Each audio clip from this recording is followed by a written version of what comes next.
हाँ दोस्तों, ये मेरी लड़की है। कितनी प्यारी है ना, बहुत प्यार करती है। ये रोती है हम लोगों के लिए कहीं निकलते हैं तो। ये मेरे बच्चे हैं, देखो। शहर में हम लोग किराए के मकान में हैं। यहाँ 3 बच्चों को पढ़ाना, किराया देना बहुत महंगा पड़ रहा है। लेकिन क्या करें, गरीबों का हाल ही यही है।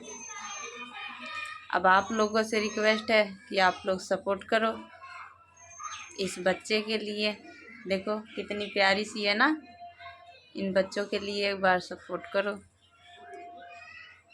दोस्तों। बस और कुछ क्या कहें। बोल दे बेटा, बाय बोल। ऐसे बाय बोल।